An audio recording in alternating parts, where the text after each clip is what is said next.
hindi nila napalitan kasi wala silang absolute majority to change yung Senate President. Yung sinasabi ni Senator Ping Lacson na napalitan pati yung Senate President, hindi po yun. At yung sinasabi nila na in declaring vacant, naging vacant din yung Senate President position, mali po iyon. Pwede silang mag-declare ng vacancy para sa mga posisyon by which rules pwede silang mag-appoint ng mga occupants ng mga position na yon. So ayon sa konstitusyon, pwede silang mag-appoint ng pro tempore at chairmanship ng mga komite. So pwede nilang i-declare na vacant yon kasi nasa kanila yung power na mag-appoint ng mga occupants nun. Pero kapag quorum lang at saka majority ka, assuming valid yung ginawa nila kahapon, may power ba silang i-declare vacant yung Senate President? Hindi po. Dahil nakalagay sa konstitusyon, ang Senate President shall be elected by absolute majority. Ay, oo. Kamukha ng kuhol. Grabe ka naman. Grabe ka naman. Oo. Pero kanina, nandoon tayo sa Senado, umaga si Sir Jay Guevara, parang kagabi pa nandoon ka na eh, di ba? Oo, matindi. Kwento mo kung ano mga nakita mo doon bago natin pag-usapan yung mga ganap ngayong araw. Ayun, yung unang-una doon, yung mga bayarang mga supporters, mga loyalista na mga nirecruit doon sa tabi-tabi. Nag-away-away. Dahil hindi nagka-pantay-pantay ang bayaran. Yun lang. Makita nyo yung kaninang suntukan, yung ibang mga nakaputi, yun eh. Yung umaga pa yun, balis part 2. Yung madaling araw meron, yung part 2, kaninang umaga. So hindi ng bayaran. May pinusasan kanina na matanda eh. Nakita mo yun? Yun, yung pinusasan na yun, binato sila ng mga loyalista. Hindi siya ng bato pero siya yung dinampot. So sila nag-aaway. Oh, yung mga loyalista sila. Pero madaming mga nagpuntang mga supporter, Jay. Oh, Ng Duterte supporter. Sobra. Tsaka yung sumusupporta sa liderato ni Oo. Alan Peter Cayetano. nung dumami nga yung doon supporters ng mga Duterte, nawala yung mga nakasuot ng red. Natakot ata kasi sobrang biglang dumami. At dahil sa pagdami ng tao doon, ng supporters ng mga Duterte, nawala ang signal. Kaya hindi na kami makapag-live. Hindi na namin Pero daming ma-live. pulis daming pulis kasi Oo, nandun din sobra. ako eh. Mga ilang oras nandun din ako. Daming pulis Maya't maya yung hakot ng mga kapulisan, open na naman yung mga drug lord sa Pilipinas dahil lahat ng pulis sa Pilipinas ay nandoon sa harap ng Senado. Kawawa rin silang init, nakabilad sila Oo, ron. sobra. Oo, alam mo na, Siguro alala ko eh. magandang itanong natin kay attorney, yung mga sarlista, kung ano ba ang sakop ng freedom of speech. Kasi ito, Yun ang kaso niya eh. nakasuhan din ito ng freedom of speech eh. Ano bang, hanggang saan ba pwede ang mga rally-rally na ganyan pagdating sa freedom of speech? At saka yung, siyempre, nandiyan na rin yung sedition, saka inciting to sedition. Pakipaliwanag, attorney. Ang freedom of speech po ay nasa ating konstitusyon. Libre po tayong i-criticize ang government sa kahit na saang venue, lalo na po kapag Freedom Park. Yung mga rallyista dyan po sa tapat ng Senate, merong permit yan mula dyan sa Pasay. Kahit ano po pwede niyong sabihin, basta wag lang krimen. Ang mga krimen po ay kapag nag-i-incite ka ng sedition, nag-i-incite ka ng rebellion o kaya cyber libel. Pero abogado po ako, alam ko po yung sinasabi ko, tinutokso ko ang gobyerno para lumabas ang kanilang totoong kulay. Pero yung sinasabi po na inciting to rebellion, yun ay kapag nananawagan ka na mag-take up ng arms at palitan ng gobyerno, ang tawag dun, rebellion, hindi revolution. Kapag sedition naman, sinasabi, patayin mo, saktan mo yung mga opisyal ng gobyerno o kaya hindi mo sundin yung batas. Pero ang ginagawa lang naman natin ay sinasabi lang naman natin ang damdamin. At tinatanong natin ang taong bayan, gusto nyo na bang patayin ng korupsyon? Kung sumagot sila ng oo, freedom of speech nila yun. Pero yun po ay kanilang speech at meron po silang kalayaan na magsalita ng kanilang damdamin hanggat hindi sila nag-i-incite, hindi nag-uudyok ng publiko na magrebelde through arms o kaya naman ay hindi sundin ang mga batas sa ating bansa. Attorney, kung yung mga tulad ng bobo, tanga, murahin ang isang public official, yan po ba ay nasa ilalim pa rin ng mag-resign freedom ka of na, pag speech? ganun. O mag-resign ka na? Ay nasa ilalim ng freedom of speech po yan. Kaya kapag ako rin naman po ay criticize din eh. Tayong lahat po criticize. Pero wala pong problema doon. Yun po ay mahalaga para libre ang palitan ng impormasyon sa pagitan ng mga opisyales ng gobyerno at publiko para mapahiya yung mga gumagawa ng masama. Kapag hindi mo sila ipapahiya, hindi po magbabago ang mga yan. Tingnan po natin ngayon. Dahil po kayo ay nagsalita, ako ay nagsalita, ang publiko ay libreng magsalita, kahit pa paano hawak natin ang majority doon sa Senate. Kaso nga lang, kahit gumagawa sila ng kalokohan, ito pa rin, yung freedom of speech pa rin, ang patuloy na lumalaban para hindi nila may pagpatuloy ang kanilang kalokohan. Kaya kanina, kasama sa freedom of speech, yung pag-video, yung pag-enter nila doon sa Senate. Kapag hindi na video iyon, dinaharang na ni John Vic at ang kanyang mga school bukol na katropa. Hindi naman niya hinaharang eh. Niyayakap lang niya. Wow! Nagkataon lang, mag-isa siya, gusto niya lumabas, marami sila, gusto niya tumabi yung marami at dadaan siya. Parang ganun eh. Oo, pero... Pogi din kasi yan to si Robin. Attorney, Sayang. Kaya kapata eh. No? Attorney Dueto, si Director Matibag is attorney din. Opo. Hindi kaya sa ICC to nag-aral ng pagka-lawyer? Pareho po kami ng school. Ateneo Law School din po yan. Ba't parang iba kayo ng iba kayo ng alam teacher sa nyo, iba batas? teacher nyo. Sa mundo po natin, merong demonyo at merong banal. Kayo na lang po ang humusga kung sino ang demonyo sa aming dalawa. Hindi naman ikaw, siyempre guest ka namin eh. Pag guest namin si Matibag yung anghel. Pikon yan eh. Oo. Pikon yan. Oh, ibang klase ah. Torny, pag tinawag na magrevolusyon tayo, inciting ba yun? Ay hindi po kasi meron pong peaceful revolution. Yung EDSA 1, peaceful revolution po yun. Kahit sabihin nilang extra-constitutional yun, peaceful revolution pa rin. Kaya kapag nawagan ka sa taong bayan, revolution means widespread na pag-change ng government policies or government itself. Meron nga tinatawag na green revolution pag-change ng policy pagdating sa environment. So revolution is a wide term. Hindi po illegal kasi baka pwedeng tumutukoy ka ng peaceful revolution. Yes. Merong isang aspeto ng revolution na illegal. Pero rebellion yun. Specific type of revolution. Yung rebellion requires taking up arms to overthrow the government. Hindi po naman natin pinananawagan na magkaroon kung- tayo ng rebellion. Pero kung gusto ng taong bayan na gusto mag-rebellion, kayo na bahala doon at kayo na lang ang makulong. Kung sabihin, attorney, patayin ng korupsyon pwede. Huwag lang patayin yung korap. O, kahit kasabihin mong patayin yung korap, meron din namang korap na hindi government official Correct. Kapag tayo po ay nagsasalita, merong plausible deniability na tinatawag. Ibig sabihin, hindi ka sure kung anong intention niya. Therefore, hindi siya papasok doon sa requirement ng prosecution na reasonable certainty of conviction. At hindi rin siya papasok doon sa criminal case doon sa korte na proof beyond reasonable doubt. Therefore, baka nagsasabi ka ng legal na pag-uudyok sa taong bayan. Therefore, hindi ka pwedeng kasuhan dapat at hindi ka dapat pwedeng i-convict sa illegal na speech. Pero pag guilty ka po at takot na takot ka, kung ano na lamang ang nai-imagine mo at limitado ka na lamang doon sa bagay na kinakatakutan mo. Kaya akala nila illegal yung ating ginagawa. Pero mahalaga po yun na nagtitis tayo sa kanila para mailabas ang kanilang totoong kulay.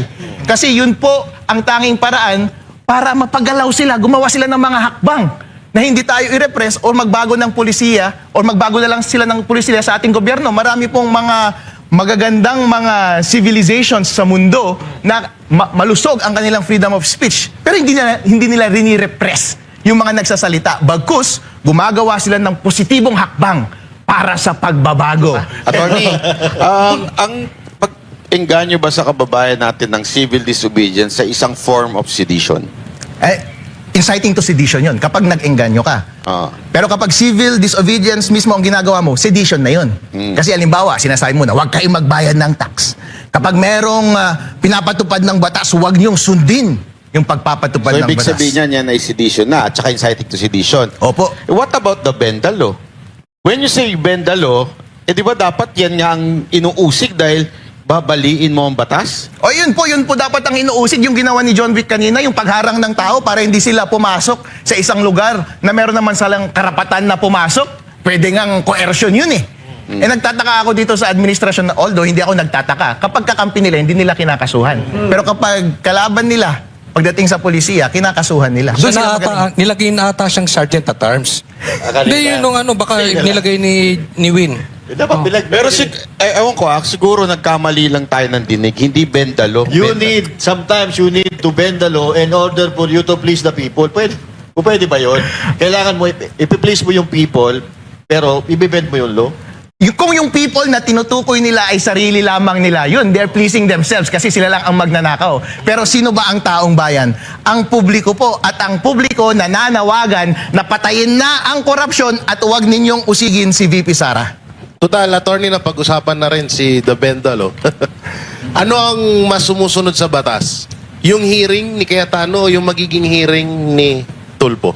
O yung hearing ni Cayetano, of course. Kasi makikita po natin, para i-testing ninyo yan, legal ba yung ginawa nila kahapon na pag-convene at pinalitan nila yung chairmanship ng Blue Ribbon. Nag-convene sila kahapon, 12 lamang. Pero ang requirement ng Constitution, 13. Sabi nila 12 lamang kasi pasok siya sa 22. Yung dalawa doon, sabi nila hindi po siya effective member kasi nga naaresto si Jinggoy at saka nagtatago daw si Bato. Hindi po yun applicable kasi ang jurisprudence lang na meron natin is dun sa Cuenco. Ang sabi dun, saka mo lang babawasan yung 24 kapag labas siya ng jurisdiction ng Pilipinas. Kasi nga, doon sa ating konstitusyon, kapag wala kayong quorum, hindi kayo makagawa ng business. Hindi sila makapag-operate. Pwede kayong mag-issue ng warrant to compel yung member ng Senate na mag-attend at mag-do business kayo. Since nasa ibang bansa yung isang member, hindi mo siya makakompel, therefore babawasan mo yung number to determine quorum. Pero nasa labas ba ng Pilipinas si Bato? Hindi naman na-establish yun. Outside ba ng compulsive power ng Senate si Jinggoy na nasa loob ng detention ngayon? Hindi po. Kasi po kapag ordinaryo kang akusado, halimbawa marami kang case, marami kang warrant, nahuli ka base sa warrant ng isang korte, tapos yung isang korte nag-issue ng warrant, pwedeng makipag-coordinate yun o may pumunta muna yung naaresto mo na tao dito sa venue ko kasi meron kaming pagdinig dito. Ganon din po yung Senate. Kasi yung compulsive power ng Senate, parang compulsive power yan ng court. Pwede mong hilingin yung pagpunta ng isang tao na mag-attend ng kanyang responsibilidad na mag-appear sa iyong venue. Magko-coordinate lang yan dun sa korte na naka-aresto. Besides, hindi pa naman convicted itong si Jinggoy Estrada at napatawan ng parusa na disqualification to hold office. Kapag hindi pa siya disqualified, qualified po ba siya? Qualified po. Therefore, pwede siya na pumunta doon sa session ng mga members ng Senate through a warrant. Sinabi na rin po ng Supreme Court iyan. Kapag nandoon ka, kapag naaresto ka at hindi ka pa na-convict, hindi ka pa disqualified, member ka pa rin ng Senate at pwede kang i-compel na mag-appear sa harap ng Senate. Attorney, ito kasing argument ng Cayetano Group, yung Article 6 at saka Section 16 ng Constitution, yung 1 and 2 of all its members. Tapos, ang ina-argue naman ng kabila ay yung Avellino versus Cuenco na sinasabi nga nila na dahil yung dalawa ay wala, parang gano'n na rin daw yung sa sitwasyon ngayon na kung saan si Bato nagtatago at yung isa nakakulong. So, therefore, they cannot vote. So, anong pinagkaiba nun, yung Avellino and Cuenco na precedents na tinatawag nila, doon sa sitwasyon natin ngayon? Fallacious yung argument na yun kasi hindi ka pwedeng mag-analogy kapag incompatible yung circumstances. Yung circumstances sa Cuenco is labas siya sa compulsive power ng Senate dahil nasa labas ng bansa. Yun yung doctrine. At anchored yun sa power ng Senate na mag-issue ng warrant to compel attendance. Yun yung specific doctrine. Ngayon, i-apply mo dun sa circumstance ni Jinggoy at ni Bato. Nasa labas ba sila ng bansa? Hindi po. Therefore, yung analogy is flawed. Yung position na yun ay fallacious. So, they can compel Bato and what they call si Jinggoy to come to the Senate and vote? Opo, pwede nilang i-compel actually kahit hindi si Jinggoy at si Bato, yung ibang members din ng Senate. Kasi nakalagay po sa ating konstitusyon, pwede silang mag-convene at kapag wala silang quorum, pwede silang mag-issue ng warrant para i-compel ang isang member na mag-attend para lang maka-achieve ng quorum at do business. So, even if walang quorum, they can do that? They can do that kung walang quorum. Specific sa nilagay sa konstitusyon na kapag less than quorum sila, they can issue warrant just to compel attendance to achieve quorum and do business. Bakit sa tingin ninyo, attorney, hindi yun ang ginawa nila instead of declaring that there is a quorum? Eh kasi po, kailangan muna nilang mag-issue ng arrest at kailangan mo munang arestuhin yung tao. Baka mahirapan silang arestuhin at saka baka magkagulo ang ating bansa. Imagine nyo na lang po, kapag nakalusot yung kalokohan nila kahapon at hindi pumunta sila Cayetano ngayong araw na ito, edi sila na ang panalo. Buti na lamang ang tapang-tapang ni Senator Marcoleta, nila Robin at nila Cayetano kanina. At least nanindigan sila sa tama, hindi sila nag-give in sa mga kalokohan ng grupo ni Gatchalian. Yung bang taon ng konstitusyon, di ba? Remember yung 1949 yung Abilino versus Cuenco. Tapos ang sinusunod pa noon is 1935 Constitution. Meron bang epekto yon sa, dahil ngayon ay 1987 Constitution na? Ang Wala akong sinusunod nakikita natin? na effect. So same lang yon. Same lang yun. So, attorney, yung kalokohan na sinasabi, yung ginawa nila kahapon, ano kayang pwedeng, may ethics ba yan? May ethics ba sila dyan sa ginawa nila? Pwede silang magsampa ng korte para sa Supreme Court para mag-decide yung Supreme Court kung sino talaga yung totoong leadership ng Senate. Pero sabi ni Senator Alan Peter Cayetano kanina, yun precisely yung gustong gawin ni Gatchalian Black na gawin ni Cayetano Black para ma-delay at in the meantime sila yung mag-occupy ng seat. So kailangan nilang maging pragmatic. Kailangan nilang manindigan sa tama at kung ano talaga yung dapat na mangyari. Halimbawa, kapag may usurper ka, sabi niyang example kanina, kapag presidente si BBM ngayon at kahit na sinong tao sasabihin niya, ako ang presidente ng Pilipinas. Alam naman, paupuin mo yung nagsabi na usurper, alis ka muna dyan, punta ka muna sa Supreme Court. In the meantime, siya yung nagdi-dispense ng responsibility ng Executive Department. Hindi po. Kung talagang usurper yung tao na yon at ikaw ay wala kang ginawang masama, manindigan ka sa posisyon mo, huwag mong ibigay. At yun po yung ginawa nila kanina. Valid po yung ginawa nilang hearing kanina. So anong basis ng Gatchalian Black? Bakit pinipilit nila yung 22, 24? Nagbe-base sila sa kasinungalingan at maling premise. Ang premise lang niyan is since hindi daw achievable ng coercive power ng Senate si Bato at si Jinggoy, therefore quorum daw ang effective membership ng Senate ay 22. So ang question lang na kailangan nating sagutin ngayon is abot ba ng coercive power ng warrant si Bato at si Jinggoy? Si Jinggoy, oo. Si Bato, serban mo na ba ng warrant sa kanyang bahay? Nahanap mo na ba yung buong Pilipinas? Sinasabi mo lang na nagtatago, pero hindi mo pa naman siya hinahanap. Wala pa namang ebidensya na nagsasabi na nasa labas siya ng Pilipinas. Therefore, hindi mo pwedeng summarily na i-deprive ang ating mga constituents ng kanilang representation through Bato and through Jinggoy. Alam mo, attorney, actually, may butas nga doon sa ginawa nila eh. Nung nag-roll call sila, tinawag nila si Bato at tinawag nila si Jinggoy. So doon pa lang, they're acknowledging that they're 24, not 22. Tama po ba yung ganong klaseng opinion? Pwede po siguro. Tinawag lang din po siguro nila. Pero, hindi ko po alam. Pero mag-stick lang tayo sa katotohanan na tama ba yung basehan nila. Hindi po tama yung basehan nila. Sa situation po ngayon dyan sa Senado, do you think may ma-accomplish sila na para kapakipakinabang sa mga Pilipino? Halimbawa, paggawa ng batas kasi nagkukontrahan sila eh. So, do you think makakapagpasa sila ng batas o makakapaggawa sila ng batas? Ang pakinabang po sa Pilipino ay ang paglabas ng katotohanan at ang ating pag-alaw sa kanila na mamili ng kanilang leader sa 2028. Yung paggawa ni Senator Alan Peter Cayetano kanina at Senator Marcoleta na ilabas ang katotohanan patungkol sa flood control scandal para sa interes ba yun ng Pilipinas? Opo! Para protektahan ang demokrasya ng Pilipino, para malaya silang pumili ng kanilang presidente sa 2028. Interes ba yun ng mamamayang Pilipino? Opo. Kaya tama po ang kanilang ginagawa. Normally, maaaring pa makasuhan sila Gatchalian kasi mali yung ginagawa nila eh. Makakasuhan ba sila? Pwede po siguro silang kasuhan, usurping. Pwede magpa-decide sila sa Supreme Court, pero ayoko talaga ng kaso eh. So, halimbawa, attorney, katulad niya si Senator Erwin Tulfo, ipapatawag niya 18 Brave Marine. Kung sakali pong hindi dumalo yun, ano pong kakaharapin ng 18 Marine? Sila ba ay makakasuhan? O ano po?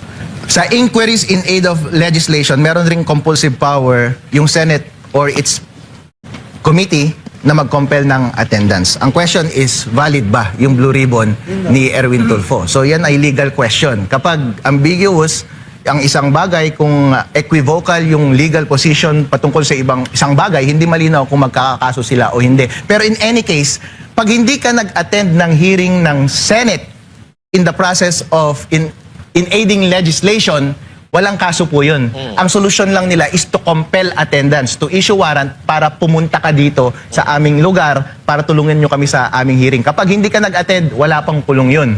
Ngayon po, nasa sa mga 18 Marines na yun kung susundin nila yung warrant galing sa isang pekeng committee. Kung halimbawa po na valid yung Blue Ribbon Committee ni Erwin at umatin po doon si Romualdez, tapos ipinatawag naman ng Blue Ribbon Committee ni Pia Cayetano si Romualdez at hindi pumunta, ano po magiging senaryo nun? Wala pong problema kasi lumalabas po ngayon na naninindigan si Erwin at naninindigan si Senator Marcoleta na meron silang committee. Pero tandaan po ninyo, ang tanging action lamang na may consequence na nangyayari sa Senate ay kapag bumabalik sila sa plenary at gagawan nila ng batas. Karamihan naman ng in aid of legislation, puro expose lang naman yan at walang batas. But in any case, plenary, magkakaroon ng komite, and then kung ano man ang nangyari sa komite, babalik sila with a report, and then i-adapt ng plenary yung position doon sa report, o kaya gagawa sila ng batas based on that report. But in any case, ang real consequence lang yan sa buhay ng taong bayan is kapag nagpasa sila ng batas, hindi required yung mga inquiries na yan, hindi required yung mga committee hearings na yan. Ang practical purpose lang ng mga committee hearings na yan ay para makapag-participate ang publiko sa pag-gather ng information at matulungan silang mag-decide at matulungan ng ating mga members ng Senate na mag-decide at gumawa ng polisiya. So, for that purpose only, in fact, kapag parallel silang gumawa ng kanilang hearing, wala silang ibang pinagsisilbihan kundi ang taong bayan. Kasi ang taong bayan ang nakikinabang dahil nabibigyan sila ng impormasyon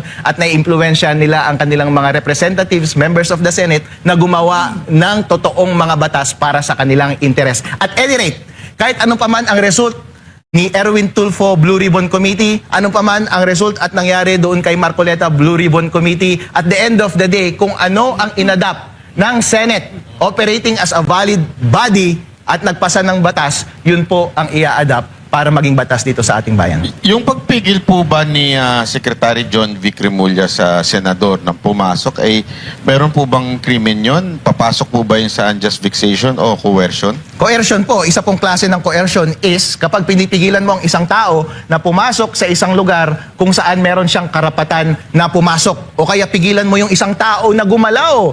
Libre naman siyang gumalaw sa bagay na gusto niyang gawin. Yun po ay coercion dahil fundamental po sa karapatan ng bawat Pilipino is right to liberty. Kasama po yan yung kalayaan natin ng gumalaw na libre unless ito ay illegal. Siyempre, ayaw umamin ni John Vic kanina na pinipigilan sila na sa kanilang pagpasok. Ayaw niya kasing kasuhan din siya Kaya sinabi niya, nagpapalusot lamang siya na sumalubong daw siya. Pero sa kanila. inyong opinion, ano sa tingin niyo yung pinapakita sa taong bayan ng pagharang ni John Vic doon sa Senado? Ayaw po nilang matuloy yung Blue Ribbon Committee hearing kanina.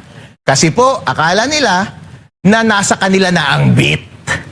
Akala nila na valid yung kinonstitute nila na quorum kahapon at valid yung bagong Blue Ribbon nila na peke. Kaya kunwari, haharangan nila. In any case, kahit valid yung quorum kahapon, kahit valid yung Erwin Tulfo na fake na Blue Ribbon Committee, kapag gustong pumasok ang kahit na sinong member ng Senate sa kanilang opisina at may dalang mga bisita, may karapatan ka bang harangan? Wala po. So, sino pwedeng kumaso sa kanya? Ang taong bayan, kaso nga lang, ombudsman, tatay niya ba yun o kapatid? Kuya. Alright. Sa ombudsman ng kaso nun? Public official po siya, pwedeng ombudsman. Tony, naalala ko lang, kasi nagtataka lang ako, nung panahon ni PRRD, nagkagulo sa Kongreso, di ba? Alan Cayetano, then Lord Alan Velasco. May hand ba, although equal branch of government, may hand ba ang Pangulo? O pwede pa niyang masolusyonan yan?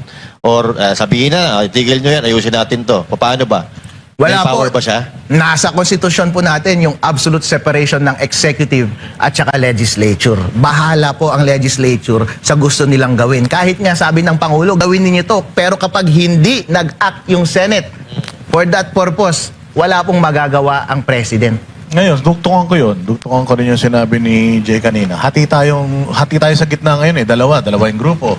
Dalawa yung lumalabas na grupo sa Senado, no? Yung isa, sabi ito yung tama, yung isa naman ayaw din pumayag.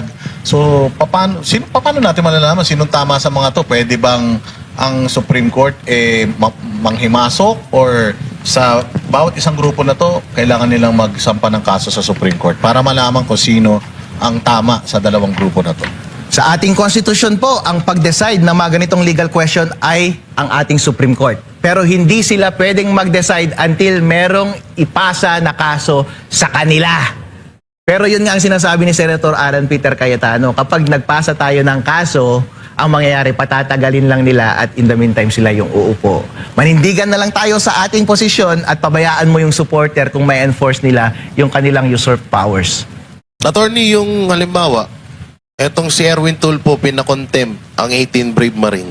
Tapos magkakaroon ulit ng hearing sa panig naman ni Pia Cayetano. At tatanggalin niya yung contempt ng hearing ni Tulfo. Pwede kaya mangyari ho yun? Okay, yun po ang nangyayari ngayon. Pareho sila na may sariling paninindigan at contradictory lahat ng mga issuances nila. Ngayon po, nasa taong bayan na magde-decide, in the meantime, kung kanino siya susunod. Yun nga po ang panawagan sa ating Supreme Court na bilisan ninyong mag-decide every time na may controversy na ito. But in any case, kapag ganito po na malabo ang sitwasyon at meron ka namang colored or apparent belief na legal ang iyong ginagawa, may hirapan silang i-prosecute ka na nag-commit ka ng crime. So tuloy-tuloy itong kaguluhan na to, attorney, kasi walang gusto mag-giveaway eh. Kumbaga, maggagantihan lang sila na maggagantihan. Kung anong ginawa ng iba, nag-walk out yung sa minority before, di ba? Nag-walk out. And then, inindihan naman nitong current majority. So, parang ganun lagi mangyayari. Eh dapat lang talagang magkatuloy ang kaguluhan. Dahil ang ating mundo ay parating laban yan ng kasamahan at kabutihan. At yung kabutihan, hindi pwedeng mag-give way sa kasamaan. Hanggat sila ay nagpupumilit na sila ang masunod, dapat lumaban po tayo sa kanila kung kinakailangan na magkagulo. In that sense, sa pamamagitan ng ating paglaban, yun po ay obligasyon natin at dapat natin gawin yun. Totoo ba, attorney, na yung ginawang taktika nila Win Gatchalian na pag sarili nilang proklamasyon na bilang Senate President ay binaon na yan sa konstitusyon? Hindi po. Kasi po kapag gumagawa ka ng isang bagay, dapat sang-ayon po sa batas. Sang-ayon sa konstitusyon. Yung standards ng konstitusyon malinaw. Yung standards ng jurisprudence malinaw. Sundin mo lang yun. At kapag hindi mo sinunod yun, edi wala kang legitimacy. Pero ito yung sinasabi nila, reklamo kayo ng reklamo, hindi naman pinalitan si Alan Peter Cayetano dahil doon papasok yung 13. Kailangan 13 para mapalitan si Alan Peter Cayetano. Pero sinasabi ni Lacson na hindi na siya ang Senate President. Sinasabi din ng ibang mga kasamahan niya na siya pa rin ang Senate President kasi si Gatchalian parang acting Senate President lang. Bakit may acting Senate President kung hindi naman pinalitan yung Senate President? Hapon po, hindi nila pinalitan yung Senate President. Pinalitan po nila yung Senate President pro tempore at saka yung chairmanship ng mga komite. Ano ba yung mga applicable provision ng konstitusyon? Ang sinasabi lamang ng konstitusyon ay yung Senate President dapat iboto ng absolute majority. Yun lang yung officer na sinabi. Pero other officers pwedeng i-determine ng rules. Ang rules is ordinary business ng Senate. At kapag magkakandak ka ng ordinary business, through quorum and majority ng quorum na iyon. At yung mga officers na iyon ay pro tempore at yung mga chairmanship and membership ng mga komite. Kaya kahapon, hindi nila napalitan kasi wala silang absolute majority to change yung Senate President. Yung sinasabi ni Senator Ping Lacson na napalitan pati yung Senate President, hindi po yun. At yung sinasabi nila na in declaring vacant, naging vacant din yung Senate President position, mali po iyon. Pwede silang mag-declare ng vacancy para sa mga posisyon by which rules pwede silang mag-appoint ng mga occupants ng mga position na yon. So ayon sa konstitusyon, pwede silang mag-appoint ng pro tempore at chairmanship ng mga komite. So pwede nilang i-declare na vacant yon kasi nasa kanila yung power na mag-appoint ng mga occupants nun. Pero kapag quorum lang at saka majority ka, assuming valid yung ginawa nila kahapon, may power ba silang i-declare vacant yung Senate President? Hindi po. Dahil nakalagay sa konstitusyon, ang Senate President shall be elected by absolute majority. Therefore, ang pwede lamang magtanggal sa isang absolute majority requirement doon sa konstitusyon ay absolute majority rin dapat. Kaya lang, attorney, di ba nakalagay din sa Senate Rules 1 and 2 na ang boboto sa Senate President, pro tempore at saka Sergeant at Arms and Secretary, nakalagay ito sa rules na majority of all is member. So, hindi rin pwede dapat si pro tempore at saka yung secretary at saka yung sergeant at arms. Ang nakalagay po sa rules sa pagkakaalam ko po ay majority ng quorum. Kapag basta hindi Senate President, yung official, majority leader or minority leader, dapat quorum and then majority ng quorum. So pwede mong asikasuhin yun, kahit ano, pwede mong pagtambli-tamblingin yung mga tao na yun. Pero yung Senate President, hindi mo pwedeng galawin. Kasi po, Constitution ang nagsaad na siya lamang ay pwede mong galawin through absolute majority. Yung pag-appoint po at pagtanggal ng pro tempore at membership and chairmanship ng mga komite ay saklaw po yan ng rule-making power ng Senate. And lahat ng changes na gagawin mo sa rules ay pwedeng quorum and majority ng quorum. Pero ang question lang kasi kahapon, wala silang quorum in the first place. Kaya lahat ng ginawa nila ay invalid po. So, yung kasi ngayon, ang sinasabi kanina, parang sinabi mo na pwede nilang baguhin yung mga chairmanship, yung mga positions. So, kung legal yung kanilang ginawa kahapon, so illegal yung ano kanina, yung Blue Ribbon Committee. Parang gano'n, nasa kanila. Oo, pero sa'yo, sa sinasabi mo, dahil illegal yung nangyari kahapon, so legal yung kaninang hearing ng Blue Ribbon. Precisely, Boss Dada. Ang galing mo talaga. Yung attorney, yung halimbawa, kasi ang mangyayari dito, etong si Romualdez, gagawin niyang palabas tong blue, etong hearing ni Erwin Tulfo. So dito siya para magpapaliwanag ng side niya. At ipapatawag daw di umano, sabi nila. So ibig sabihin, kung ito ay illegal, dahil nga sila mismo ang nagano niyan, hindi talaga natin may tuturing na valid itong mga sasabihin ni Romualdez dito sa Blue Ribbon ni Tulfo. Ako lang sa tingin ko hindi mag-a-attend. Kasi a-attend din sila SP doon si SP Cayetano. Matatanong to. Pag natanong to ni SP Cayetano at saka ni Marcoleta, bubula ang bibig na itong si Tambi. Sinasabi ko po kanina, every time na may hearing sa mga komite, ang tanging purpose lamang niyan ay mag-participate yung taong bayan sa pag-iisip ng mga members ng Senate sa paggawa ng batas.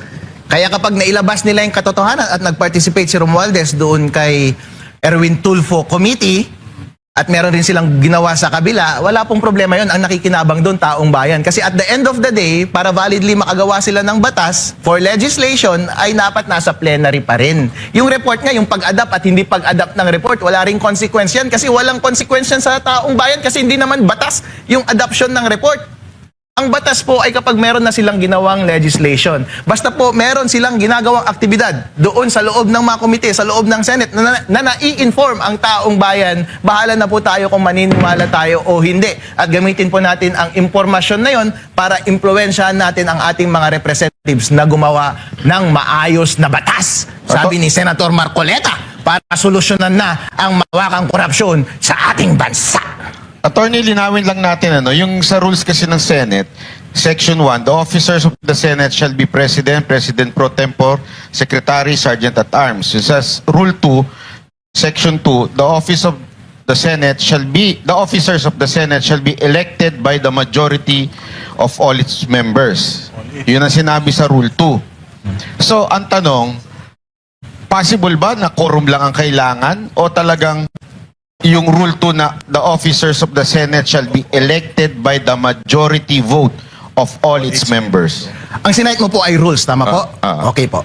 Para po mag-set ng rules, ang kailangan mo lang ay quorum and majority of the quorum. Sinabi na po yan ng Supreme Court sa Santiago versus Santiago case.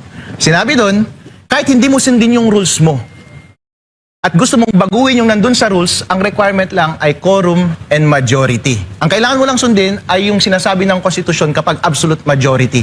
Pero kapag sinabi ng rules, absolute majority, pero gusto mong baguhin implicitly yung requirement na yun ng rules sa pamamagitan ng pag-change mismo ng rules, by consequence, pwede mo nang mabago po yun. Yan ang kasi, kaya ko tinanong yan kasi yung ina-argue nila that there is a quorum. That's why they can change the rules, which is yun yung sinabi ninyo. Nakaayon sa Constitution na ang quorum ay kailangan majority of all its members. Tama po ba? Doon po matetest kung valid yung kanilang argumentation. Kung yun po ang ginamit nilang argumentation na mag-prevail yung rule, pero yung rule mismo na sinight nila ay hindi nila sinunod, mas lalong ma-invalidate nila yung kanilang position. That's one way of arguing against their position. My opinion is quite another way of arguing against their position, and it's anchored on the Constitution. Yung ano pala, attorney, di lumabag pala sa batas tong Malacanang. Kasi sabi nyo kanina, illegal pala tayong etong ginawa nila Sherwin. So, pinaburan yan ng Malacanang. O wag natin masyadong sisihin yung Malacanang. Alam niyo po ba kung bakit? May freedom of speech din sila eh. Pero may consequence ba yun sang-ayon sa batas? Wala po. Dahil po, ang requirement para maging legal yung ginawa nila kahapon, tignan mo lang yung batas. Yung acknowledgement ng executive department kung legal yun o hindi, ay hindi requirement ng batas para ma-legitimize yun. Iilan lamang bagay sa ating mga batas ang merong consequence ang recognition ng external parties. Usually, applicable lang yan sa international law kapag nag-declare ang isang bansa na kami na ang bagong gobyerno at kami na ang bagong state. Through international law, kapag recognize ka ng mga top nations of the world na ikaw yung totoong government ng state na yan, yun yung nagva-validate ng position mo. Pero hindi po yan applicable sa atin in which ang constitution dapat ang masusunod, hindi yung acknowledgement ng isang department. So, kahit pang babastos na sa batas yung ginawa nila, freedom of speech pa rin. Okay lang po, magbastusan po tayong lahat dahil guilty naman ako sa pagbabastos. Ang mahalaga po ay libre ang flow ng information. Dahil ang taong bayan po ay may sariling isip. Lahat po ng panig ay naglalabas ng fake news at opinion at magkakakontra po iyan. At the end of the day po, kapag libre ang flow ng information, ang katotohanan ang magwawagi sa huli at ang ating demokrasya ang makikinabang po ang taong bayan. Pero once na rinepress mo yung freedom ng isang side na magsalita, doon ka po nagkamali. And usually, kapag hindi po ninyo alam, taong bayan, kung nasa tamang side kayo o hindi, ang heuristic dyan ay kapag yung side ninyo ang rinirepress, malamang kayo ang tama dahil takot yung kabilang side na malaman ng katotohanan. So kaya nga po, sabi ni BBM kahapon, wala siyang magagawa. Titingnan yung batas. Pero iba kasi yung sinasabi ni Claire Castro na pinapaboran daw ng Malacanang. So, sa pagkakataon na yan, mas lalo sila na-expose na hindi nagtutugma yung sinasabi nila, ibig sabihin nagsisinungaling. Opo, ganun po talaga. O sila talaga yung may kagagawan nito or may kumpas dito sa Gatchalian Ano lang? 11+1. Yes. Lali, ano wala pong ginagawa yun sa Supreme Court natin? Ano pong hinihintay nila? Case. Gusto mo magsampa ng case, sir? Oo, Pwede, oo. pwedeng ikaw, may standing ka kasi taxpayer ka naman at concerned citizen. Magsampa ka ng kaso at sabihin Ano ba kaso ko? mo, sasabihin mo sa kanila na illegitimate yung ginawa nila kahapon. Ano, gagastos pa ako. Ayun lang. Attorney, sabi nyo, pwedeng imbitahan ng Senate President o ng Senado yung mga senators para umaten. At pwede rin ba yung mga kongresista? Kasi marami ding nabanggit doon, yung mga Marines, marami ding nabanggit ng mga kongresista na naabutan din sila ng maleta. Pwede rin ba silang maimbitahan tapos tanggalin na yung parliamentary courtesy na sinasabi lagi ni Lacson? Yung parliamentary courtesy po, yan lang ay suggestion. Soft law po yan na nasa jurisprudence. As a matter of good policy, respetuhin mo yung magkabilang side. Pero kapag imbitahan po yung congressman papunta sa Senate at voluntaryo siyang pumunta, wala pong problema doon. At kung gusto rin nilang ipilit, kasi mahilig tayong ilimit yung law eh. Wala naman akong nakikitang paglabag, malinaw na paglabag sa batas kapag iwarrant nila yung members ng House na mag-attend doon sa Senate inquiry. Ang meron lang pong jurisprudence ay kapag part ng executive tsaka head ka ng department, kailangan mo magpaalam sa executive bago ka makapag-attend. Ang respect po ay between co-equal branches of government, between legislature, executive, and judiciary. Usually, hindi sila sasawsawan sa isa't isa. Pero pag within siguro, baka pwede nilang ipirit. But in any case, bahala na po sila kung gustong mag-attend. Si Congressman, sino yung kanina? Congressman Alvarez kanina, pumunta doon kahit walang imbitasyon. At manda po yung ginawa ni Senator Alan Peter Cayetano kanina, nakikita nyo po yung sinseridad ni Senator Marcoleta, Senator Cayetano kanina. Pagdating ni Congressman Alvarez, kasi binitawan siya ng salita ng na nabigyan daw siya ng maleta. Nung nakita niya, pumunta ka dito, magsalita ka dito. At sabi ni Senator Alan Peter Cayetano, lahat kayo na nabanggit, pumunta kayo dito. Pati ko matibag, pumunta kayo dito. Magsalita kayo, bibigyan ko kayo ng panahon para ipaliwanag ang sarili ninyo. Yun po ang totoong sincero na nag-iisip ng interes ng taong bayan. Dahil pinabayaan niya po ang taong bayan na mag-decide para sa kanilang sarili. Walang tinatago. Pero ikumpara niyo po yan sa posisyon ng grupo ni Gatchalian. Ang posisyon ng administrasyon ito, kaso ng kaso. Pinipigilan yung pagsalita ng bawat mamamayan at bawat participant. So sino po ang nagkakamali ngayon? Kaya, attorney, ngayon nagkakaroon ng parang kaliwa, yung sabihin yung kay Cayetano, tapos kay Gatchalian. Pareho silang lalaban. Ay, ang tanong ng taong bayan, pwede bang pumasok lang basta-basta ang Supreme Court? O kailangan talagang may magdala nitong issue na to sa Supreme Court? Kailangan po may magdala sa Supreme Court dahil po ang Supreme Court hindi siya pwedeng voluntarily na mag-decide. Doctrine po yan sa jurisprudence. Dapat may mag-complain at saka siya magde-decide. Kasi narinig ko kanina sa interview ni Cayetano na parang sila, dire-diretso lang daw, hindi sila pupunta sa Supreme Court dahil sila talagang legitimate. Tapos, parang sinasabi nga nila, kung gusto nila, sila ang pumunta. Mukhang magkakaroon ata dito ng... Oo, kasi, ewan ko tapos ang ina-acknowledge ng Malacanang ay etong si Gatchalian. Alam naman natin, ang Malacanang, which is executive, ang may police power. Paano kaya ang sa tingin nyo magandang mangyari dyan? Meron naman tayong Robin Padilla power Hindi naman namubra si John Vic Remulla Meron pa tayong Attorney Respicio. Okay. Tingnan niyo po ninyo. Halimbawa may asawa ko. At meron ng agaw ng asawa ko. Alangan naman sabihin niya siya muna yung katabi ng asawa ko sa kama at magreklamo muna ako sa korte bago ko ulit matabihan yung asawa ko sa kama. Hindi pwede. Umalis ka dyan. Ako tatabi sa asawa ko. At kung gusto mong tabihan yung asawa ko, di magsampa ka ng kaso laban sa akin at sabihin mong hindi ako yung totoong asawa.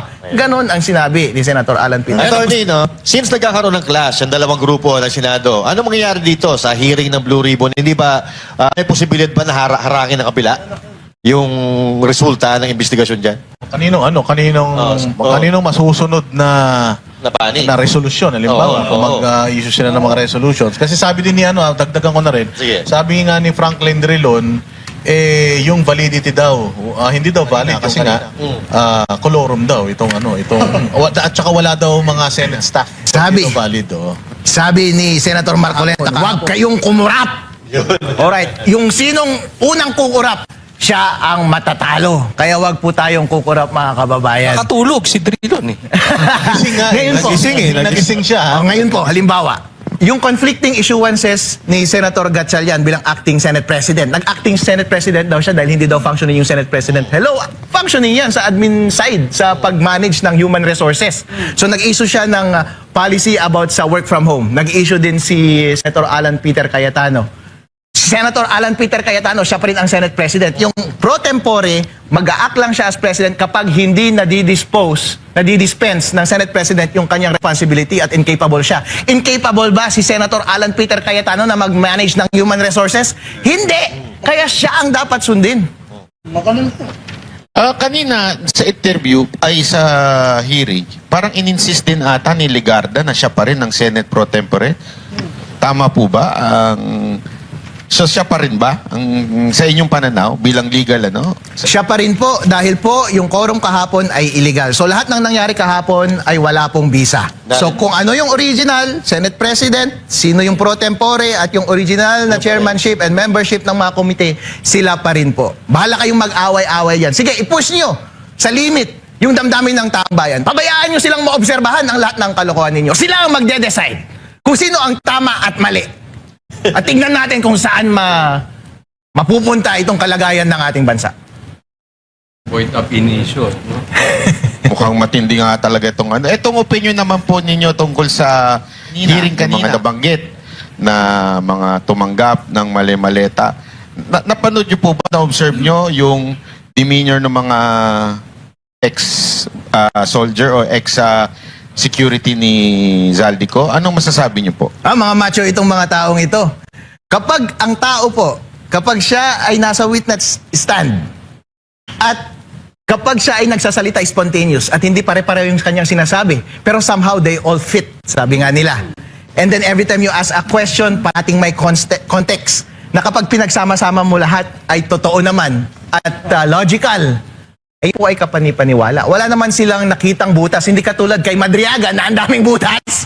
Close daw sila ni VP Sara. Ang daming butas. Yung painting daw siya ang gumawa. Hindi naman siya. Pero meron na butas na nakita doon sa 18 Marines. Yung explanation nila about kay Leila de Lima, well explained naman. Umamin sila na nagkamali lang. Nagkaroon ng konting Textually. Pero Hindi lahat nila binabawi po, yan. hindi naman nila binabawi. Kaya lang, attorney, ang sabi ni Auntie Claire, nag-ano kagad siya, maglabas ng ebidensya. Would you consider yung testimony as an evidence? Ang mga pictures. Nasa rules of court po natin, ang testimonya ay isang klase ng ebidensya. Ang isang klase ng ebidensya ay documentary evidence. Ang pangatlong klase ng ebidensya ay object evidence. Ang pinakita po ng 18 Marines ay testimonial evidence. Meron din po silang documentary evidence through the photos. O yung object evidence siguro kapag merong maleta at saka pera. O yun po. So, ibig Kompleto po sabihin, sila. merong ebidensya. Meron po. So, fake news si Auntie Claire. Usual, yun naman ang kanyang nature. Trabaho na yun. Marami din kasi attorney na nagpapakalat ng mga ng mga vloggers na yung ebidensya daw ng Marines puro laway lang daw. Madami sila. Ayun ang pinapakalat nila ngayon. So fake news tong mga to. Pabayaan nyo na lang po ang taong bayan na humusga. Kayo po may opinion. Ako rin po ay may opinion. Ang buong Pilipinas meron pong opinion. Sa tingin ko po, hindi naman sila bobo. Overwhelming po. Kapag i-observe nyo yung pulso ng taong bayan, love nila si VP Sara. Yes. At gusto nilang lumabas yung kalokohan dito sa flood control. At naniniwala sila sa 18 Marines. Attorney, So, in terms of accomplishment, sa tingin mo, itong hearing na to, compared sa hearing ni Ping Lacson, alin ang may pinakamaraming na-accomplish? Sa isang araw lang na hearing, ay ang daming na-accomplish. Dahil kanilang kinonsolidate yung testimonya ni Zaldico, ni Romualdez, ni sino na naman yung Gutesa. Lahat po ay nagkakatugma. Yung ginawa ni Ping Lacson, nag-delay ilang buwan, walang ginawa. Tapos puro partial yung mga report, hindi po kompleto, ayaw ilaglag ang kanilang mga kakampi. Yung mga hearing ni Ping Lacson, naramdaman po nila na meron ng lalabas na malaki. Yung mga ibang part po na na-discover doon, valid po. Kaya ayaw nilang ilabas. Pero pa kayo, yung mga bilang susunod. abogado, wala po ba kayong nakita, nasilip, na amoy, na inconsistency kanina? Wala naman po akong naamoy, parang naligo naman po silang lahat. Pero disagree ako dun. In terms of accomplishment, maraming accomplishment si Ping Lacson. Ilan na yung napakulong niyang kalaban nila sa sa posisyon di ba? Napakulong niya na si Bong Revilla, napakulong niya na si Jinggoy Estrada. Tapos may mga tinatakot pang mga senador na nabanggit din nung So in terms of yung accomplishment na ganon, mas accomplished si Ping. Pero yung talagang totoong hearing, totoong mga may kasalanan dito sa flood control scandal na to, sa tingin mo, mas maraming na-accomplish ngayon at na-unearth. Gusto ko maging philosophical, Boss Dada. Sabi nga nila sa buhay, hindi natin alam kung mananalo tayo o matatalo tayo. So hindi natin pwedeng i-measure yung accomplishment through these short-term outcomes. Parating long-term yan. And sabi nga nila, sa huli, mamamatay rin tayong lahat. Pero the best that we can do is at every moment na binibigyan tayo ng moral question sa harap natin, piliin natin yung tama. Maging heroic po tayo every time. Kasi ang heroism po ay madaling i-measure. So every time, just be consistent, be a hero. Yun po ang ginagawa ng bida sa pelikula at bida sa totoong buhay na si Robin Padilla. Yun po ang ginagawa ni Senator Alan Peter Cayetano at ni Marcoleta. attorney, yung mga na-mention ng 18 Brave Marine ng mga politiko, maaari na bang aksyonan ng ombudsman yan tsaka ng NBI? Pwede lang aksyonan. Ganyan yung ginagawa sa mga Kasi yung mga dati, binanggit lang din naman Oo. Di ba? Ito, ganun din. May mga pictures pa. Hindi katulad Yung iba nga wala nga eh. Wala talaga ebidensya. Testimonial lang talaga. Evidence ang ginamit nila. Pero dito ngayon, may mga pictures, may mga videos. Okay, aksyonan na lahat. Inaksyonan na nila si Jinggoy. Inaksyonan na rin nila si Marcoleta. Tsaka si Mike Defensor. Inaksyonan na rin nila yung mga ibang nasa executive din at ibang tao. Kaso nga lang ginawang star witness at pwedeng mag-refund. Yan yung aksyon na ayaw namin. Attorney, pwedeng, kunwari, siyempre, pakulong silang lahat. Pwede bang Zoom na mag-witness? Kasi yan ang... Kung zoom yung kulong Hindi. Yung pag-witness, kasi yan ang iniiwasan nila eh. Hindi naman yung impeachment, yung blue ribbon eh. So, kahit makulong, pwede silang mag-witness. Ang rules po of procedure sa loob ng mga komite ay hindi siya bound ng strict rules ng korte. So bahala po ang komite na gumawa ng kanilang rules. So kung ito ang kanilang isinaad through their rule-making power sa loob ng komite, sabi nila pwede Zoom, pwede po ang Zoom. Pero pwede silang i-overrule ng plenary kung ayaw ng plenary yung style nila na iyon. Pero hanggat walang objection yung plenary at sinabi ng komite na pwede Zoom, pwede po. Dahil po at the end of the day, hindi naman ito controversy na magde-decide ka sa huli. Ang purpose lang naman po ito ay marinig ng taong bayan yung impormasyon na ibibigay nila. Ano sabihin mo kung kailan to, kaguluhan nila? Anong gagawa? Hanggang merong mangyaring malawakang pagbabago sa ating bansa. Ang tawag ng iba dyan ay revolusyon. Ay, may makukulong ah. Revolusyon na naman. Baka mauna ka. Anyway, attorney, may iba lang ng konti. Kasi parang sikat na sikat ka sa social media sa national scene. Hindi ba nagsiselos yung mga constituents mo sa Isabela na parang napapabayaan mo sila? Parang, Tanungin natin, ano ang pulso ng kanyang lugar, yung Reyna Mercedes, patungkol dito sa mga nangyayaring ito? Eh, yung kaibigan ko pong babae doon sa Reyna Mercedes, sabi niya, nakakantsawan niya ako, bakit ko daw inaaway si BBM dahil mas crush niya daw si BBM kaysa sa akin. Sabi ko sa kanya, para sa katotohanan lang naman ako. Pero sinabi niya sa akin, lahat po kami ay pro-VP Sara. Wala pong problema doon. Hindi naman kasi magkaaway si BBM at saka si VP Sara pagdating ng 2028. Hindi ibig sabihin na love mo si BBM, ay hate mo na si VP Sara. Tingnan po natin ngayon, sino lang ba ang merong champion na side? Sino ang may manok? Sino ang tao na pwedeng paniwalaan ng taong bayan? Wala na po, kundi si VP Sara Duterte. As a matter of fact, nung 2022 elections, hindi pumunta si BBM doon sa aming lugar. Si VP Sara pumunta sa aming lugar at lahat ng taong bayan ay lumabas para yakapin siya at bigyan siya ng suporta. At hindi po nagbago ang sentimentong iyon hanggang ngayon. Although may affinity kami kay BBM, ako may affinity ako kay BBM. Kung tatanungin mo ako, boss, sabi ni Jesus, huwag kang maghiganti at huwag mong parusahan, patawarin mo ang iyong kaaway. Ang gusto rin nila, patawarin natin si BBM kapag nagkasala. Ang gusto ko, patawarin ko rin si BBM kapag nagkasala. As a matter of fact, ayoko ng kaguluhan sa Pilipinas. Kung pwedeng magpatawaran tayong lahat, okay na, para wala ng kaso si Sir Jack. At wala na rin akong kaso. Pero in any case, yung future po natin, hindi natin pwedeng tawaran yon. Ang future natin ay ang ating kalayaan na mamili ng ating leader. Huwag po nating agawin sa sarili natin iyon. Dahil yun na lamang ang tanging paraan para ma-control natin ang ating kapalaran dito sa ating bansa. Attorney, papatawarin ha, pero dapat managot ha. Sabi nga nila, I forgive but I don't forget. attorney, Ilocano po kayo, no? Kilala kayo ng Ilocano. Why Manong? Why Manong? What made you decide para puporta kay VP Sara Duterte? Nag-decide po ako na suportahan siya dahil po nakikita ko na natatapakan ang ating demokrasya. Ang ginawa po ng House ay para i-deprive yung tao, i-disenfranchise ang taong bayan pagdating ng 2028. Dahil po ang pagpili ng Pangulo ay dapat nasa direktang kamay ng taong bayan. Ang tawag po doon ay demokrasya. Pero kapag gusto po nilang agawin yung demokrasya na yon sa pamamagitan, apparently, ng binibigay na measure ng konstitusyon para tanggalin ang VP natin na nakaupo. Pero ang kanilang paraan na pagtanggal ay peking witness katulad ni Madriaga. Maling pagkakakuha ng evidence katulad ng ginawa nilang mga prinesenta dun sa Committee on Justice. Hindi po ako papayag dahil po ang nakikinabang lamang dyan ay sila at ang nagdurusa ay ang taong bayan at ang kanilang demokrasya. Dito sa impeachment ni VP Sara sa Senate, kasi meron ding lumabas na balita na parang gusto nilang i-amend yung rules doon sa impeachment proceeding ni VP Sara. Hindi na-adapt na yan ni Alan Peter Cayetano nung siya pa ang Senate President. Which is until now, siya pa rin naman. Pero yung kabilang kampo, gusto nilang i-amend Pwede pa ba yun? Pwede nilang i-amend kapag valid yung kanilang pag-convene. Pero marami pong limitasyon dyan. Ang limitasyon po ay yung nasa Constitution. Sino magpe-preside during impeachment? Yung Senate President. Hindi nila pwedeng baguhin yun through their rule-making power. Pero besides ng mga bagay na nakasaad sa Constitution, pwede po yan within their rule-making power and amendment. Kaso nga lang, pwede pa ba ngayon? Sabi nila, sinedie adjournment na. Yung regular session po nag-start ng 4th Monday of July, 1 year hanggang 30 days before that 4th Monday of July, excluding holidays and weekends. So, tapos na daw yung regular session. So, para mag-convene ulit sila, ay dapat may special session na. Ang special session, ang pwede lang magtawag ay ang Presidente ng Pilipinas. Hindi sila pwedeng mag-volunteer.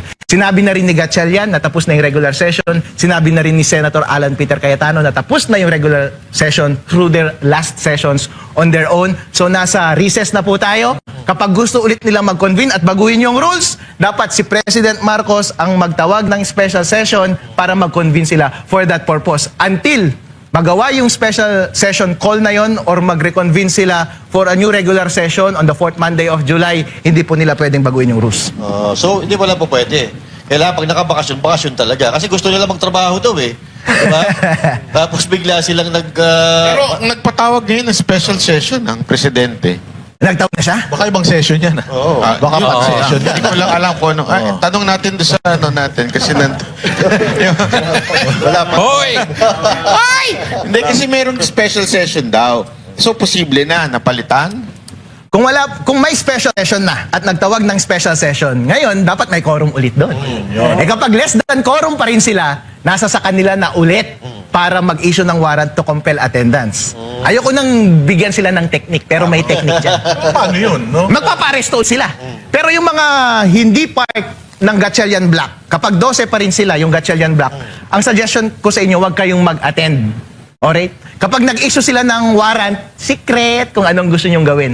Kasi kahit isa sa inyo, kahit hindi si Jinggoy or si Bato yung pumunta, 12 sila, may special session na valid na kinol yung president, tapos may nag-attend sa kanila na isa, so 13 na sila, may valid quorum.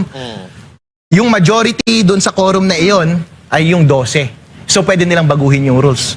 Hindi, kaya lang, i-insist na naman nila na 12 lang ang quorum. Ayun nga ang problema. In which case, hindi na nila kailangan ulit na magtawag ng na magwarrant ng panibagong member, which is ginawa na nila kahapon. So kung unsuccessful sila kahapon, walang pagbabago yung gagawan nilang kalokohan ulit. So just the same, illegal pa rin po iyon. So, ang laking problema pala talaga nito, no? Magko-convene ulit, babalik na sa session sa July, tapos sisimulan na rin yung yung mga yung pre-trial kay VP Sara. So kailangan talaga maayos na to kasi dalawa sila magiging presiding officer, presiding judge, di ba? Yung pre-trial po ay hindi siya part ng regular session Okay. ng Senate. So it will go on its own. Pero po, sundin natin yung nakalagay sa Constitution, Senate President ang dapat mag-preside. Hindi pro tempore. Hindi yung pro tempore. So, hindi nila pwede ipilit yung gusto nila mangyari sa impeachment ni VP Sara Duterte. Ay, hindi pwede. Oh. Sino bang nagsabi na wala ng Senate President? Again, pro tempore lang po ang kanilang inappoint at mag-step in lang yung pro tempore kapag nandun kayo sa plenary floor na wala yung Senate President. Eh kung pumunta doon yung Senate President, siya ang pupuin ninyo. Pero pwede bang totoo ba yung sinasabi nila na maaaring maging lame Senate President etong si Cayetano? Dahil every parang mga motion niya o ano man ang kanyang decision, pwedeng baliktarin nitong BBM senators. Eh ganun po talaga. Yun po ang tinatawag nating democracy and Republican government. We are governed by our representatives. And our representatives decide by majority if there is a quorum. So kapag nandun po si Senate President, tapos including yung Senate President, yung count ay achieving quorum, by majority po pwede silang magpasa ng ordinary business nila. Tanggapin po natin iyon. Pero yung mga kalokohan na ginawa nila yun ay hindi natin dapat tanggapin. Ang posible pang ipasok nila dyan, attorney, yung majority nung ay yung 2/3 sa impeachment. Kasi kung kiniklaim nila 22 lang, ano ngayon ang 2/3 para makonvict si VP Sara? Alright, 14 daw yung 2/3. 14 yung 2/3 ng 22. Pero yun nga ang nakakatakot. Ginawa na nila yung kalokohan kahapon. At hindi po imposible yung suggestion ninyo kasi balikwas po yung ginawa nila, perverted yung ginawa nilang interpretation ng jurisprudence kahapon at pwede pa rin nilang i-pervert ulit yung batas pagdating sa impeachment ni VP Sara Duterte. And magkakatugulo talaga ang Pilipinas. Hindi ako papayag dyan. Maganda siguro talaga iakyat na sa Supreme Court yung yung ginawa nilang kalokohan. Na para pumasok na ang Supreme Court at ayusin na tong kalokohan nitong BBM senators. Convict, no? Sa tingin mo, Attorney Respicio, sa yung pulso ng bayan, mga netizens, mga nakikita mo social media, and ikaw din bilang isang abogado, chances na ma-acquit or ma-convict si VP Sara. Ano sa tingin mo? Para sa'yo. Sigurado ako dito, kapag walang kalokohan, ma-acquit si VP Sara Duterte. Bakit po? tapos na po yung trial by publicity nila doon sa Committee on Justice. Nailabas na po nila lahat ng bala nila doon at wala na silang ibalabas pa nila na bala. Pinakita nila yon sa taong bayan. Kinagat ba ng taong bayan? Hindi po. Mababago pa ba ang opinion ng taong bayan pagdating sa Senate? Hindi na po. In fact, after ng Committee on Justice hearing, naglipat nga sila ng majority papunta sa side ni VP Sara Duterte. In other words, ang taong bayan, after na na-serve sa kanila ang lahat ng information concerning the impeachment of VP Sara, plus the members of the Senate ay siding pa rin kay VP Sara Duterte, hindi na po at may hirapan po tayo na baguhin ang opinion ng taong bayan at ng Senate pagdating sa conviction ni VP Sara Duterte. Kapag walang kalokohan. Tama yan. Kasi- Pero kapag may kalokohan, pagnakaw na po ng demokrasya ang kanilang gagawin at dapat po tayong hindi pumayag. Kaya yung sinabi ni Senator Marcoleta, wag po tayong kumurap! Tama yung sinabi mo, Tony, kasi kung makikita natin sa social media, yung mga post, diba? Then, yung suporta kay VP Sara Duterte, talagang napakalakas. And even sa mga surveys, si VP Sara pa rin ang pinagkakatiwalaan na leader ng Mataas bansa. siya at positive 29 eh. And, tumaas naman si BBM. Dati negative 3 lang yun. Ngayon, negative 15. na Mataas siya. Mataas si BBM. Mataas ba? Pag pinaliktad mo. Ay, yun lang. The attorney kasi ito na yung parang pinaka crucial na impeachment ni BP Sara kasi pagdating ng 2027 parang diyan na sila mag-uumpisa na para election na yan Parang mag-aano na yan, babaliktaran na sila. So kailangan nila tong i-push talaga kung gusto nilang hindi manalo si BP Sara sa 2028. Sabi nga ni Sun Tzu sa Art of War, don't interrupt your enemy while it is making a mistake. Mistake nila yun. Kasi ang aga nilang maglabas ng kontrobersiya at hindi pa kinagat ng taong bayan. At hindi sila nag-present ng alternative. Wala silang champion. Kung baga meron tayong Achilles. Sino ang champion ninyo na kalaban ng mga Greeks? Wala. At talo na sila ngayon pa lamang. O anong ilalabas ninyo pagdating sa 2027, 2028? Wala na po. Ubus na po kayo. Sabi nga nila, yung mga pinklawan na yan, they are a spent force. And indeed, they are. Pero mayroon silang bagong champion. Champion nila. Yung gusto nila maging champion nila, may bagong bukas na restaurant daw dun sa Ayun, matindi yun. Drive-thru. At isang napakalaking daw yan. Development. Accomplishment sa kanila. Organize. Oy, pa-picture kayo dyan, ha? Bihira mangyari yan. Punta kayo dyan sa lugar na yan. Sigurado. Yun, no. Kayo ba, attorney, merong drive-thru KFC sa inyong lugar? Wala po. Yun nga po ang sinisikap natin na gawin sa ating bayan. In fact, yun po ang wish ko sa lahat ng mga bayan dito sa Pilipinas na umunlad po. At ang isang paraan para umunlad tayong lahat ay huwag nakawin ang pera ng taong bayan. Kaya yun po ang ating pinaglalaban. Hindi drive-thru Hindi drive-thru. Kailangan walang corruption Pero sa nakikita ko ba, Attorney Respicio, itong kaguluhan na to, hindi na siya patungkol sa impeachment kundi talagang patungkol dito sa flood control scandal na ito. Patungkol po sa flood control. In fact, sabi ni Senator Marcoleta kanina, ang posisyon ng iglesia daw ay sinuportahan yung declaration ni Marcos dati. Kasi sabi ni Marcos, ayaw niya ng impeachment kasi nagpapagulo lang yan Yes. Ang nanggugulo lang yung mga pinklawan, pinupush nila yung agenda nila so wala na talagang interes yung mga senador, kaya sila lumipat ng side. Ayaw nilang ma-impeach si VP Sara Duterte. Ngayon, kapag hindi na yun ang inaatupag ng ating Senate, wala tayong ibang issue na kailangang harapin, kundi yung ating pinakamalaking problema, ang korupsyon doon sa flood control. At sabi ni Senator Marcoleta, kailangan nating solusyonan yan. Yes. Pagdating naman sa election. Let's say, for example, si VP Sara kasi kapag hindi siya na-impeach ngayon, unstoppable na talaga siya.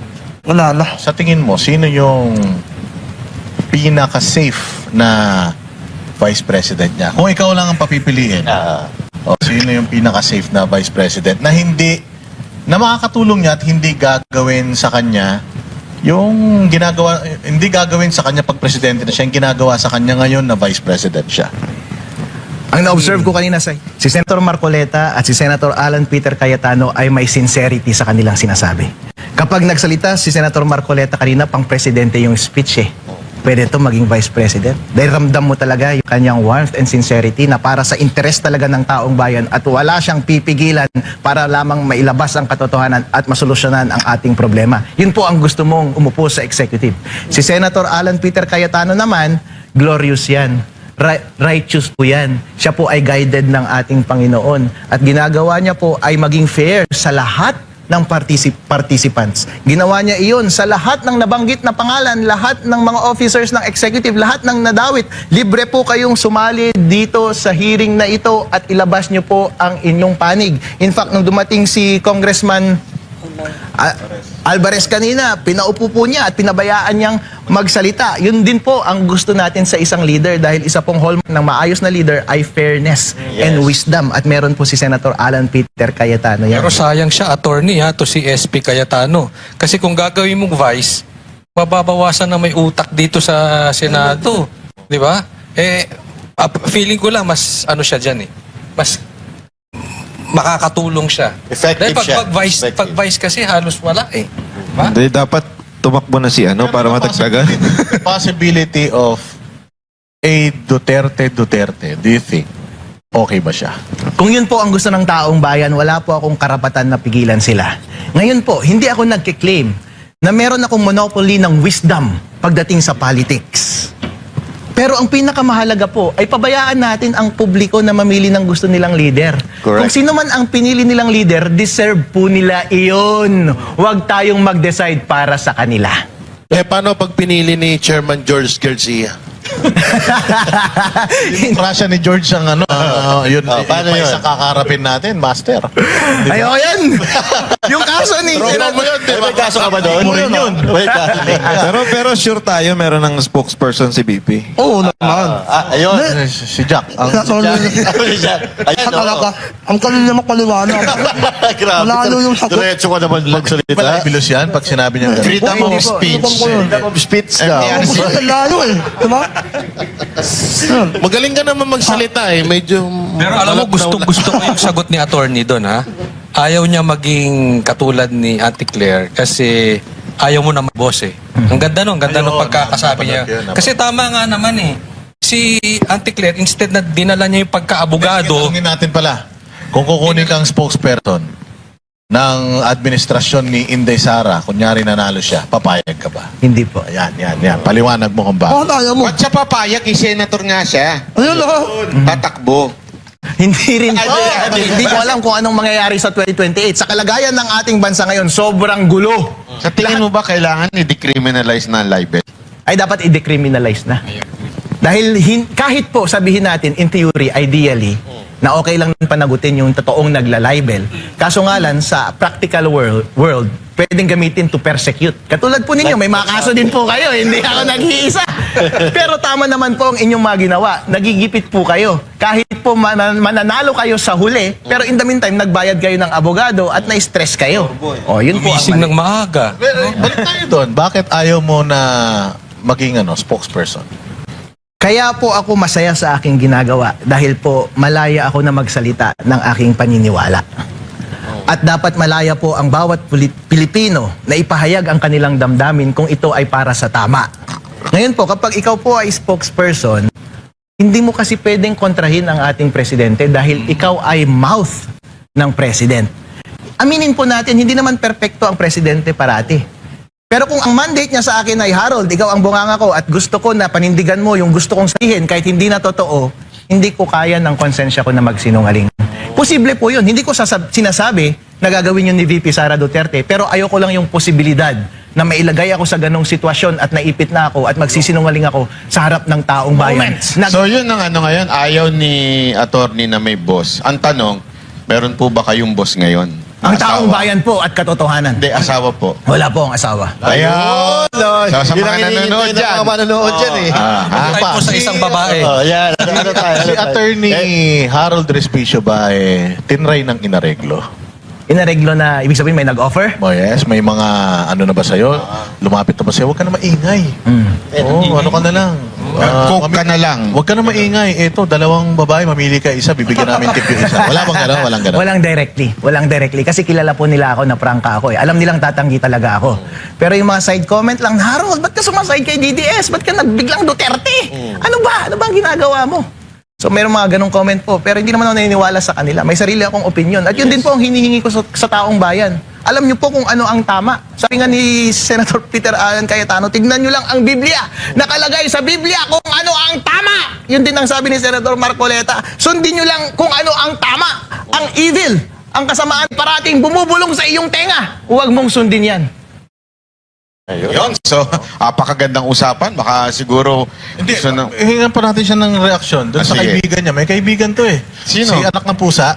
Hindi ba tatlo yan sila? Si Lian, siya, tsaka si Kiko Barsaga. Oo, anong masasabi mo doon sa kaibigan mo na yon? Parang masaya naman siya sa nangyari sa kanya. Siguro. Hingan natin ng mensahe, panghuling mensahe sa mga banateros. Power is a game po, and we are judged by outcomes, not by intention or by means, para tayong si Machiavellian po na ito. Pero ganyan talaga ang buhay, ganyan talaga ang universe, labanan ng tama at mali. At yun talaga ang nature ng government po. Kasi po sabi ni Lord Acton, power corrupts and absolute power corrupts absolutely. So ang tendency ng government is to be corrupted. Kaya parati dapat merong lumalaban para hilain ang mga nakaupo sa gobyerno paalis at palayo doon sa kanilang korupsyon. Ang nangyayari po sa administrasyon ngayon, ang nangyayari kay Matibag, kay COMELEC Chairman Garcia, sa lahat ng kanilang tauhan, sa lahat ng mga kontrabida doon sa Senate, ay papunta na po sa korupsyon. Kaya dapat hilain po natin sila pabalik sa liwanag. Kaya lahat po tayo, wag manahimik, obligasyon po natin iyon, mga kababayan, duty po natin iyon, na magsalita kapag meron tayong nakikitang kasamaan sa ating bansa. Dahil po kapag hindi tayo nagsalita, sabi ni Albert Einstein, deserve natin na mag-govern ng evil.